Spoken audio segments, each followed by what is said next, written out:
자, 안녕하십니까. 여러분들과 독학사를 같이 공부하게 된 김초영입니다.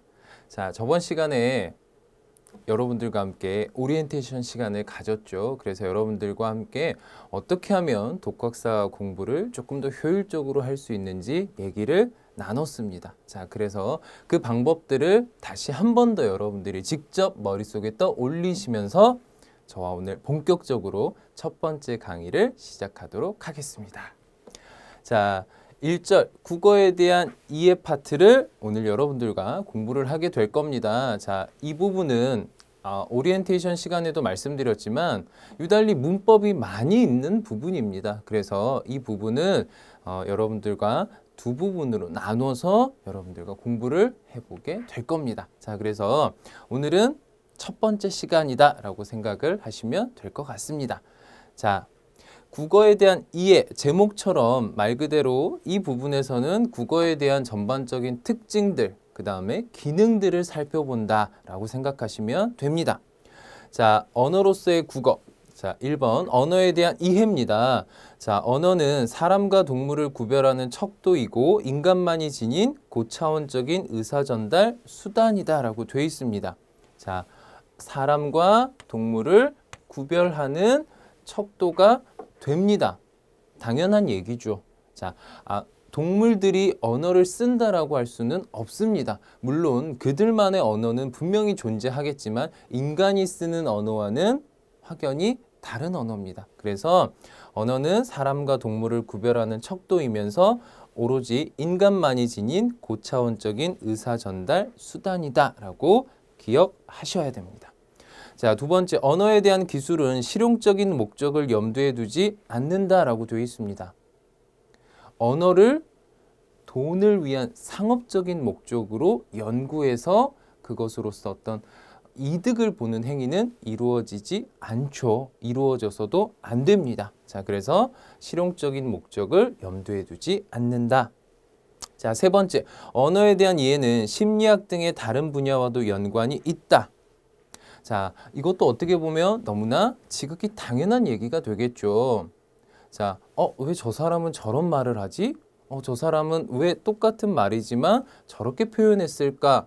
자, 사람이 뱉어낸 말에는 분명히 그 사람의 의도, 감정 또는 의식, 무의식의 세계가 분명히 담겨져 있을 겁니다. 자, 그래서 언어를 통해서 그 사람의 심리가 어떤지에 대해서 역추적이 가능하겠죠. 그래서 심리학 등의 다른 분야와도 분명히 연관이 있습니다. 자, 그리고 네 번째, 언어는 우리 문화, 사회, 협동생활의 기본적인 수단이자 주변 생활에 있어 중요한 역할을 한다. 즉, 사회라는 공동체 안에서 언어가 없다면 생활이 불가능하겠죠. 그래서 특히 문화나 사회, 협동생활의 기본적인 수단이 되기 때문에 이것들이 아주 중요한 역할을 하고 있다라고 생각하시면 될 것 같습니다. 자, 다섯 번째입니다. 언어가 없으면 생존은 가능하지만 말하지 않아도 사는 데는 문제가 없습니다. 그렇죠? 하지만 사회생활은 불가능하다. 자, 직장에 출근해서 말을 하지 않는다라고 생각해 보십시오. 당연히 업무가 이루어질 수가 없겠죠. 자, 그래서 사회생활은 불가능하다. 그만큼 언어가 차지하는 비중이 아주 크다라고 생각을 하시면 될 것 같습니다. 자, 여섯 번째입니다. 언어와 우리의 생활과의 관계가 깊은 만큼 언어 연구의 필요성도 크다. 자, 국어의 연구는 지금도 이루어지고 있는 상태입니다. 자, 앞으로도 연구해야 될 과제들이 아직 많이 남아있죠. 자, 우리의 방언들, 고유어들을 어떻게 연구하고 또 어떻게 지켜나갈고 어떻게 계승해 나갈 것인지에 대한 것들부터 우리 언어 연구는 그만큼 필요성이 크다라고 생각을 하시면 될 것 같습니다. 자, 마지막 일곱 번째입니다. 인간이 의사소통할 때 언어만 사용하지는 않는다. 언어 말고 그럼 뭘 사용하죠? 제스처를 쓰죠. 표정을 쓰죠. 그래서 분명히 비언어적인 표현 또한 역시 의사 전달에 있어서 중요한 역할을 차지하고 있다라는 거 꼭 숙지하고 계셔야 될 내용 중에 하나입니다. 그래서 언어만 사용하지 않고 부수적으로 따라오는 비언어적인 표현도 포함이 된다라고 생각을 하시면 될 것 같습니다. 자, 이제 본격적으로 언어의 특성에 대해서 여러분들과 공부를 해볼 겁니다. 자, 미리 말씀을 드리지만 언어의 특성 부분은 여러분들이 꼭 숙지하고 계셔야 될 아주 중요한 내용입니다. 그래서 이 부분은 내용 정리하신 후에 꼭 머릿속에 숙지가 돼야 합니다. 자, 첫 번째 특성부터 보죠. 자의성이라고 되어 있습니다. 자, 자의성에서 가장 중요한 키워드는 우연입니다. 즉, 말소리와 의미는 우연한 결합이다. 수의성, 임의성, 무연성, 우연성이라고도 부릅니다. 자, 예문을 보면서 얘기를 드리죠. 자, 꽃을 꽃이라고 부르는 데에는 이유가 없다라고 되어 있습니다. 자, 저도 어린 꼬마 친구들한테 질문 받을 때가 많습니다. 선생님, 이건 왜 책상이에요? 라고 물어보죠. 하지만 저는 대답을 해줄 수가 없습니다. 당연히 없죠. 자, 여기서 나온 것처럼 꽃을 꽃이라고 부르는 데에는 이유가 없고 책상을 책상이라고 부르는 데는 이유가 없습니다. 자, 왜 없느냐? 꽃을 꽃이라고 부르기 시작한 건 우리가 꽃이라고 부르는 게 편하기 때문이었겠죠. 자, 영어권에서는 꽃을 플라워라고 쓰고 읽습니다. 자, 이 사람들은 왜 이렇게 쓰고 읽어요? 라고 물어본다면 똑같이 대답할 수밖에 없습니다. 우리는 꽃이라고 부르는 게 편한 것이고 그들은 플라워라고 부르는 게 편하기 때문에 그래서 언어는 의미와 글자는 어떤 특별한 목적을 가지고 필연적으로 모인 것이 아니라 우연히 부르기 편안한 말들로 만들어져서 자연스럽게 지금까지 이어져 왔다라고 생각을 하시면 됩니다. 그것이 바로 언어의 자의성입니다. 그래서 우연한 결합이기 때문에 필연성은 없다라고 정리를 해 놓으시면 되겠죠. 자, 두 번째 특성입니다. 사회성입니다. 역시 사회성에서도 중요한 키워드가 있습니다. 사회성에서의 중요한 키워드는 바로 약속입니다. 자, 언어는 사회적 약속이므로 개인이 절대 바꿀 수가 없다라고 정리하셔야겠죠. 자, 저는 오늘부터 이 책상을 솜사탕이라고 부를 겁니다. 그래서 저 혼자 강의할 때 솜사탕이 너무 무거워요 라고 여러분들한테 말씀드린다면 여러분들은 이 솜사탕을 책상으로 이해하실 수 있습니까? 당연히 없겠죠. 자, 우리한테는 이미 이건 책상이라고 부르자라는 약속이 돼 있기 때문이죠.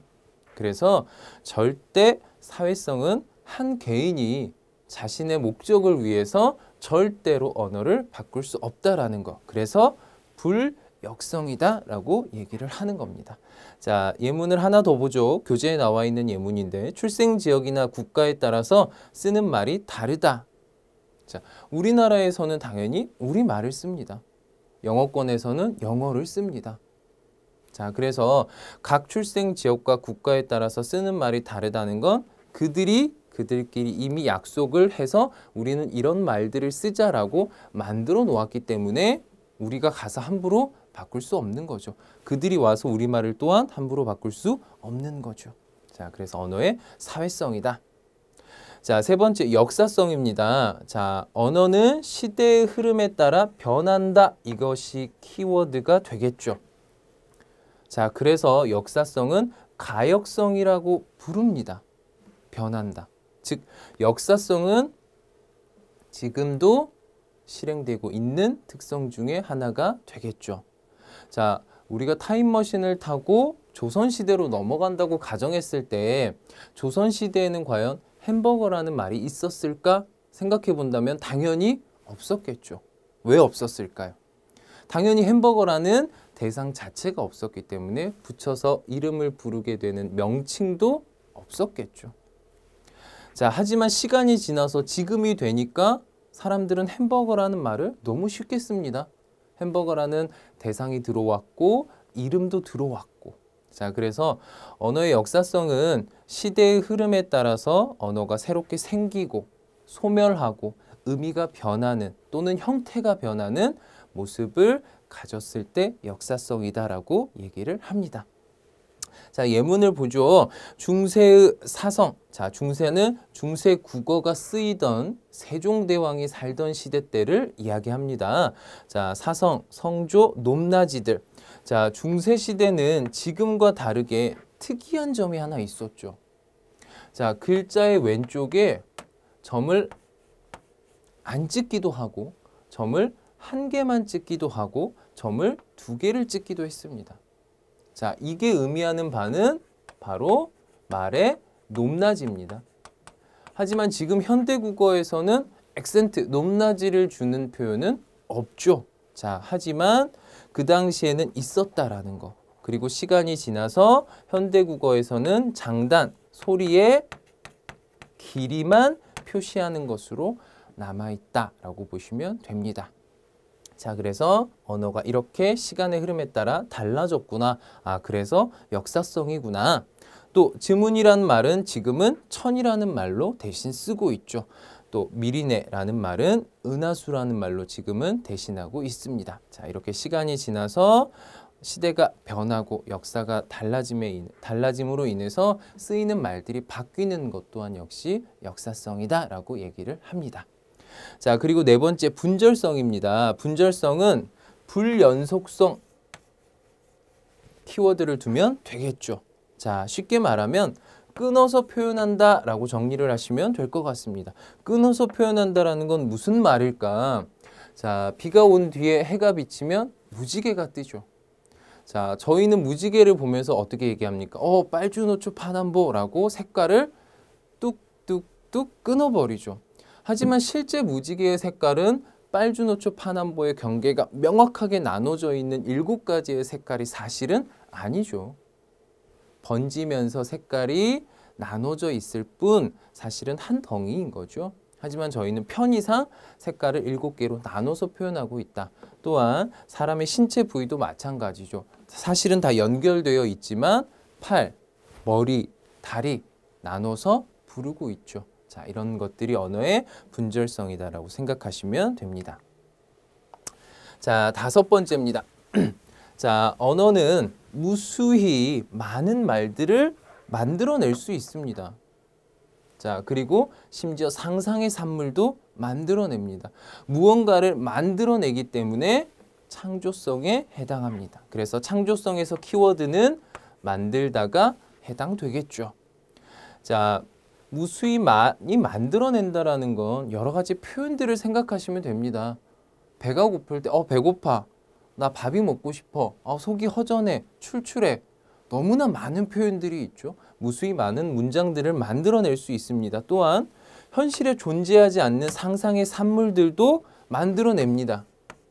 실제 이런 대상들은 현실에 존재하지 않는 것들이죠. 하지만 상상의 산물로서 머릿속에 떠올린 것들에게 실제 이름을 붙여서 말을 만들어냈죠. 그래서 언어의 창조성이다. 자, 그 다음에 언어의 추상성입니다. 자, 언어로 추상화, 즉 개념화의 과정을 거친다. 추상화, 개념화를 거친다. 이건 무슨 말이지?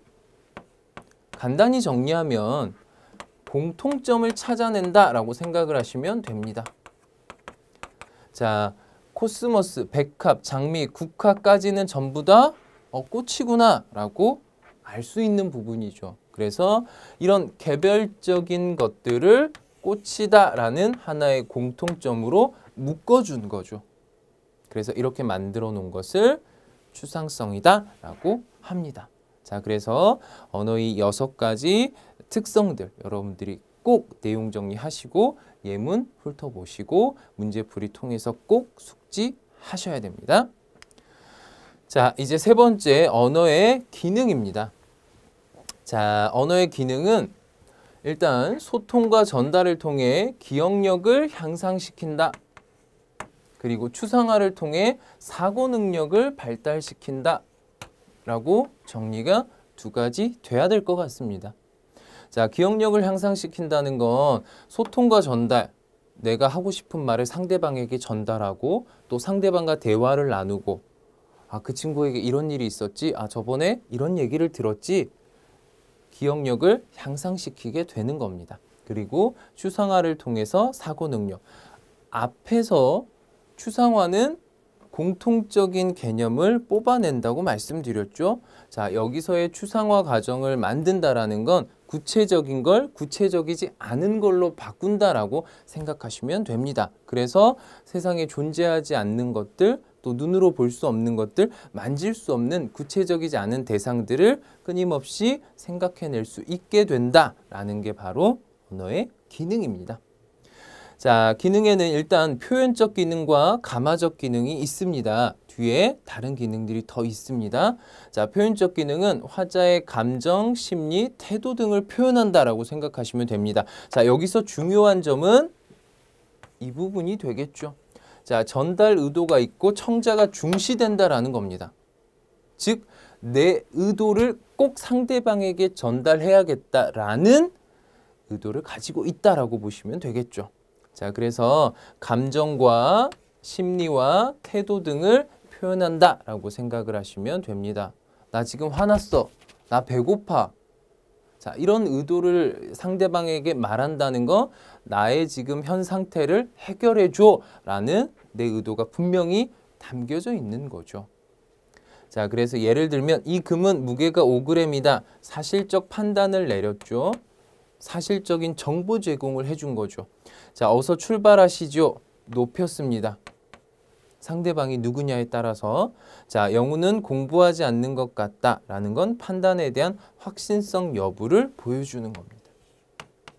자, 그래서 이렇게 여러 가지 의도들을 화자에게, 청자에게 전달하려고 하는 것, 그것이 바로 표현적 기능이다.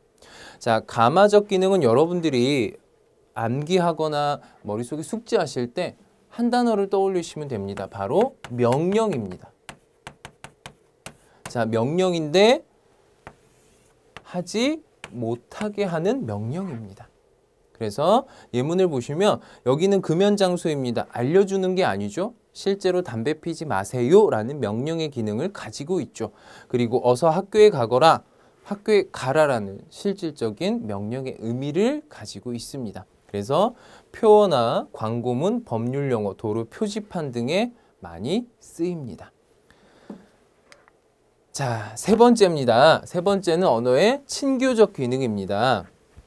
여러분들이 아마 일상생활에서 제일 많이 쓰시는 기능 중에 하나일 겁니다. 처음 만나는 사람, 당연히 안녕하세요 인사하고 어색하니까. 오늘은 뭐 날씨가 참 좋네요. 어제는 비가 왔는데 뭐 날씨가 추울 때는 감기 걸리지 않으셨어요? 라는 인사치레를 하게 되죠. 자, 그래서 인사말, 친교 관계를 확인하는 기능이다라고 생각하시면 됩니다. 자, 그래서 사전적이고 개념적 의미는 무시합니다. 아까도 말씀드렸듯이 날씨가 참 사납군요 라고 상대방에게 얘기했을 때 실제 날씨가 아주 좋지 않다라는 현 상황을 상대방에게 중개해 주는 게 아니죠. 그래서 실질적인 사전적인 의미는 무시한다 라고 생각하시면 됩니다. 또 진지 잡수셨습니까? 인사치레인 거죠. 정말로 밥을 먹었는지 안 먹었는지에 대한 확인이 아니다라는 거죠. 자, 그 다음에 네 번째입니다. 표출적 기능인데, 자, 표출적 기능에서 중요한 건 아까 앞에 우리가 봤을 표현적 기능과 헷갈리게 됩니다. 자, 표출적 기능은 전달 의도가 없습니다. 청자를 중시하는 것이 아니라 무시합니다. 자, 왜 이렇게 됩니까? 본능적으로 사용하기 때문입니다. 저희가 무슨 일을 하다가 다쳤을 때 아파! 본능적으로 튀어나오는 말이죠. 자, 예문 볼까요? 아야, 아파. 내 감정을 그냥 본능적으로 표출한 거죠. 자, 에구머니나 또는 어머 또는 아이쿠. 우리가 평상시에 정말 많이 쓰는 일반적인 감탄사들이 다 여기에 해당한다라고 생각하시면 됩니다. 그래서 표출적 기능은 감정을 표출하는 것, 즉 언어를 본능적으로 사용하기 때문에 전달 의도가 없고 청자를 중시하지 않는다라고 생각하시면 됩니다. 자, 그리고 마지막 5번째입니다. 지식과 정보의 보존 기능입니다. 자, 보존 기능, 보존한다 라는 뜻으로 해석하면 되겠죠. 당장 저희가 지금 현재 같이 공부하고 있는 이 교재도 많은 지식을 축적하고 정보를 보존하는 기능을 직접 실현하고 있는 겁니다. 자, 그래서 언어라는 것이 이렇게 많은 지식과 정보 또한 역시 보존하고 심지어 계승까지도 가능하다라고 생각하시면 정리가 잘 될 것 같습니다. 자, 이제 2번째, 국어의 언어적 특징입니다. 자, 국어의 전반적인 특징을 이 부분에서 간단히 좀 살펴보고 이제 본격적인 문법 현상들이 나오게 될 겁니다. 자, 국어의 언어적 특징, 언어적 특성입니다. 자, 언어의 종류는 일단 음성 언어와 문자 언어가 있습니다. 각각에 해당하는 영역도 정리가 돼 있습니다. 음성 언어니까 말하고 듣는 게 되겠죠. 문자 언어니까 읽고 쓰는 게 될 겁니다. 자, 음성 언어는 입을 통해 표현하고 귀로 듣고 의사를 소통한다라고 생각하시면 됩니다. 자, 장단점이 있겠죠. 장점은 쉽게 감정 표현이 가능합니다. 나 화났어 라고 말할 수 있죠. 자, 하지만 단점은 오래 보존이 불가능하다. 실제 녹음기를 갖다 놓고 녹취를 뜨지 않는 이상은 방금 전에 제가 했던 말은 이미 다 사라지고 없죠. 그래서 오래 보존이 불가능한 단점이 있다. 자, 문자 언어입니다. 문자 언어는 자, 음성 언어를 상징하는 부호입니다. 자, 더 쉬운 말은 기호라고 생각하시면 됩니다. 저희가 어렸을 때 수학을 배울 때 수학 선생님이 X, Y 이런 기호들을 칠판에 빼곡히 쓰셨던 게 생각이 납니다. 자, 수학에서 기호라고 부르는 것들이죠. 자, 국어에서 언어 또한 역시 기호라고 얘기합니다. 그래서 음성 언어를 상징하는 하나의 기호다. 그리고 문자로 나타낸 언어를 말한다 라고 생각하시면 됩니다. 자, 역시 장단점이 있습니다. 장점은 시공간을 초월해서 전달이 가능합니다. 지금 우리가 보고 있는 책을 잘 보존만 한다면 100년 뒤에 후손들이 충분히 볼 수 있겠죠. 이미 저희는 몇백 년 전에 조상들이 또는 저희의 선조들이 쓴 책을 현재 보는 게 가능하니까. 자, 똑같은 맥락이라고 생각하시면 될 것 같습니다. 자, 단점도 억양, 그다음에 쉼, 감정 등 표현이 불가능하다라는 거죠. 자, 예를 들어서 친구에게 문자를 보낼 때 죽을래 라고 보내는데 옆에다가 이모티콘을 붙여서 보냈을 때와 이모티콘을 붙이지 않고 그냥 죽을래 라고 종이에 써서 줬을 때랑은 느낌이 완전히 다르겠죠. 자, 이모티콘이 붙어 있으면 아, 이 친구 장난치는구나 라는 그 친구의 감정이 표현이 되지만 이모티콘이 없을 때는 이 친구가 정말 화가 난 건지 장난을 치고 있는 건지 그 사람의 감정을 알 수가 없다. 그래서 억양과 쉼, 감정 등의 표현이 불가능하다라고 정리를 하시면 될 것 같습니다. 자, 이제 의문상의 특징입니다. 자, 이제부터가 국어의 문법의 본격적이다라고 생각하셔도 될 것 같습니다. 자, 의문상의 특징. 일단 국어는 파열음계의 삼중체계라고 되어 있습니다. 자, 파열음 어려운 개념이 아닙니다. 자, 쉽게 말씀드리면 손바닥을 입 앞에 대고 여러분들이 말씀을 직접 해보시면 됩니다. 국어의 여러 가지 말들을 이야기를 하다 보면 입속에 있던 공기가 내 손끝을 툭툭툭 치는 느낌이 분명히 나실 겁니다. 자, 그게 어떻게 가능하냐? 폐에서 공기가 나올 때 막혔다가 터트려지기 때문에 손을 탁 칠 수 있는 힘이 생기는 겁니다. 그래서 막혔다가 나중에 터트려서 나오는 소리들을 파열음이라고 얘기를 합니다. 자, 그래서 파열음의 삼중체계를 가지고 있고 또 10개의 단모음을 가지고 있다. 자, 하지만 모음이 여기서 끝이 아니겠죠? 자, 10개의 단모음과 11개의 이중모음 또한 역시 가지고 있습니다. 그래서 모음은 총 21개가 됩니다. 자, 첫 번째 이제 문법 현상이 드디어 등장을 합니다. 자, 이런 파열음계의 삼중체계의 10개 이상이 되는 단모음을 가지고 있는 국어의 특성을 좀 살펴봤더니 두음법칙, 음절의 끝소리 규칙, 모음조화, 그다음에 동화와 같은 여러 가지 현상들이 특징적으로 나타나더라라고 찾아낼 수 있게 된 거죠. 자, 두음법칙입니다. 두음법칙에서 여러분들이 꼭 기억하셔야 될 점이 두 가지 있습니다. 첫 번째, 두음법칙은 첫 소리만 적용이 됩니다. 두 번째 글자, 세 번째 글자 상관없습니다. 오로지 첫 글자에만 적용이 됩니다. 자, 그 다음에 윰, 리을과 냐녀, 뇨, 뉴 등의 소리가 오지 않는 현상. 그래서 절대 니은과 리을은 올 수가 없다라고 생각을 하시면 됩니다. 그럼 어떤 글자가 올 수 있습니까? 니은과 리을이 나왔을 때 이응과 니은으로 다 바꿔야 합니다. 그게 바로 두음 법칙입니다.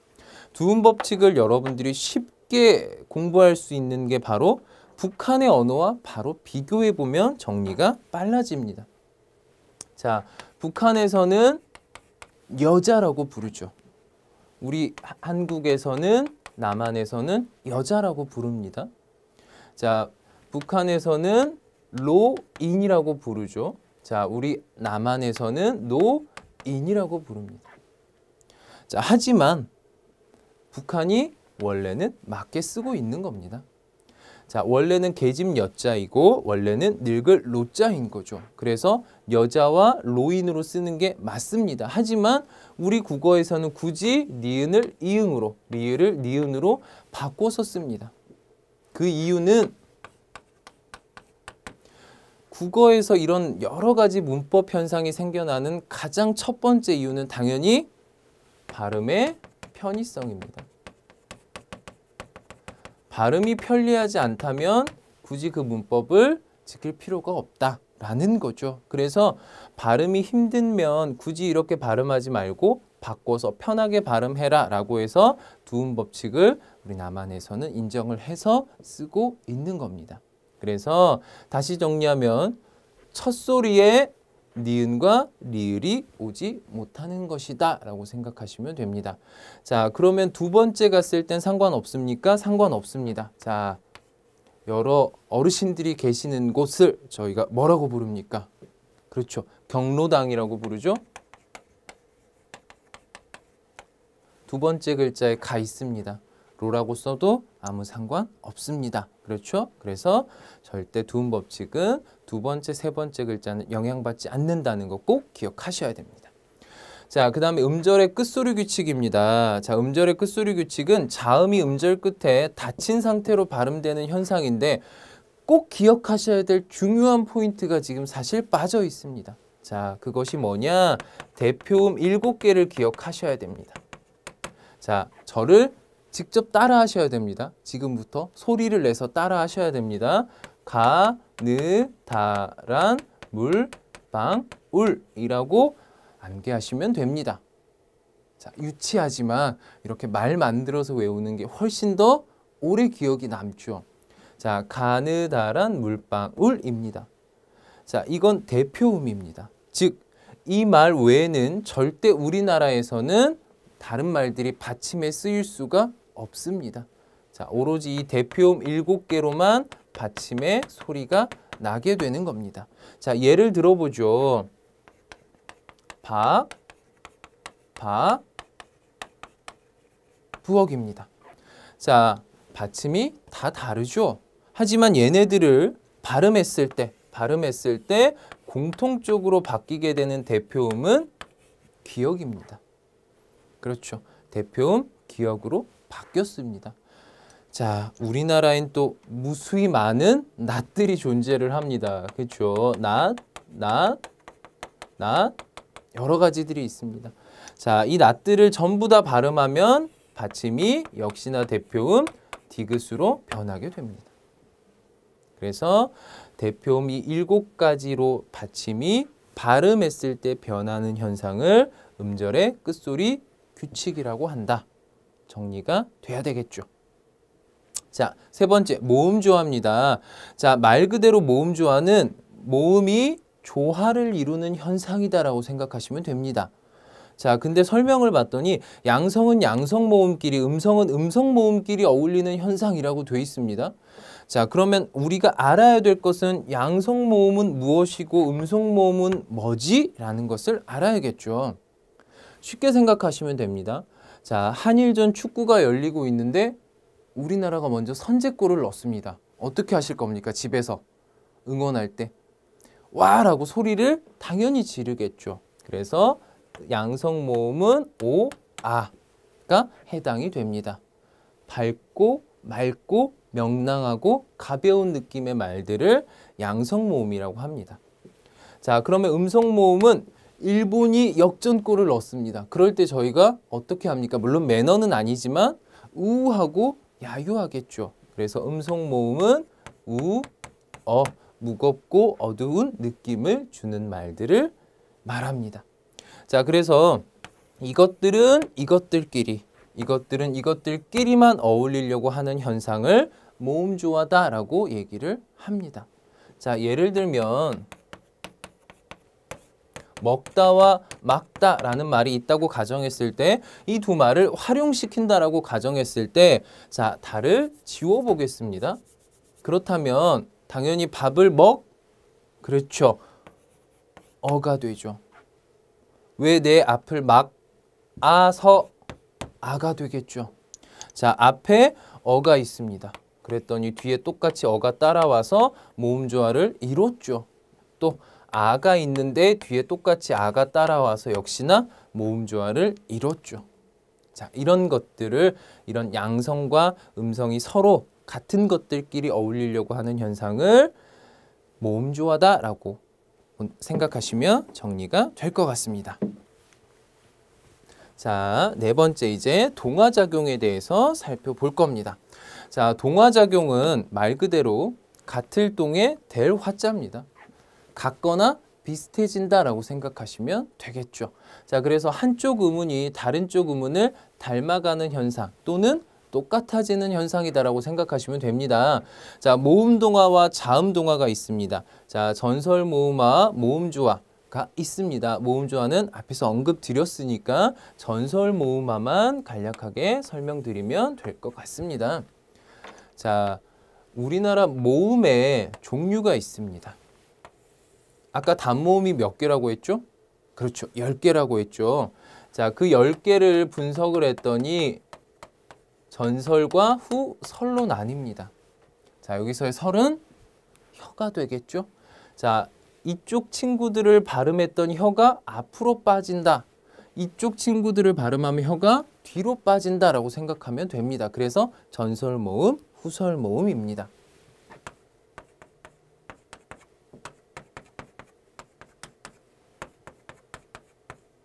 자, 이렇게 각각이 해당이 됩니다. 자, 이 단모음 분류표에 대한 설명은 다음 강의 때 자세히 설명을 드릴 겁니다. 자, 그래서 이와 우를 저희가 실제 발음을 해보죠. 이 하고 발음했을 때 이, 자, 혀가 앞으로 쑥 밀려 나오는 느낌이 분명히 나실 겁니다. 그 다음에 우 하고 발음하면 혀가 뒤로 쑥 빠지는 느낌이 납니다. 자, 그래서 전설모음과 후설모음인데 전설모음하는 실제 이 후설모음 5가지가 모음 이를 만났을 때 달라지게 되는 현상입니다. 모음 이를 만났을 때 말처럼 전설모음으로 짠하고 변하게 되는 현상을 말합니다. 자, 주의하실 점이 있습니다. 전설모음화는 사투리에서만 일어나는 현상입니다. 표준어에서 일어나는 문법 현상이 아니다라고 개념을 명확히 하고 시작을 하죠. 자, 그래서 예문을 몇 가지 들어보죠. 저희 할머니가 전라도 분이시라서 늘 이렇게 말씀하셨습니다. 돼지 괴기라고 말씀하셨죠. 자, 원래 표준어는 고기가 되겠죠. 자, 근데 자, 오와 이가 만났습니다. 그대로 확인해 보죠. 후설모음 오가 이를 만났습니다. 오 자리에 그대로 찾아가면 외가 있죠. 그래서 괴기로 변하는 현상입니다. 자, 시골에 계시는 할머니들은 당연히 아이고 누구 어미야 라고 안 하시고 보통 아이고 누구 애미야 라고 말씀하시죠. 자, 역시나 어가 이를 만났습니다. 어가 이를 만나서 어 자리에 그대로 가면 애가 있죠. 자, 이런 것들이 전설모음하다 라고 생각하시면 됩니다. 자, 구개음화입니다. 자, 구개음화는 끊어서 단어들의 의미를 보면 금방 정리가 됩니다. 자, 구는 당연히 입입니다. 개는 천장이죠. 자, 음은 소리고 화는 되답니다. 즉, 구개음화는 입천장 소리 현상이다라고 보시면 됩니다. 입천장 소리가 아닌 것들이 입천장 소리로 변한다라고 생각하시면 되겠죠. 그래서 공식이 있습니다. 디귿과 티귿이 모음 이를 만났을 때 지읒과 치읒으로 변하는 현상입니다. 지읒과 치읒은 뒷시간에 자음분류표를 공부할 때 입천장 소리다, 구개음이다 라는 것에서 확인할 수 있습니다. 실제로. 하지만 디귿, 티읒은 입천장 소리가 아니죠. 자, 굳이 그럴 필요 있니? 자, 구지라고 발음하죠. 디귿과 이가 지읒으로 만나 변했습니다. 자, 나랑 같이 밥 먹으러 가자. 가 치라고 발음하죠.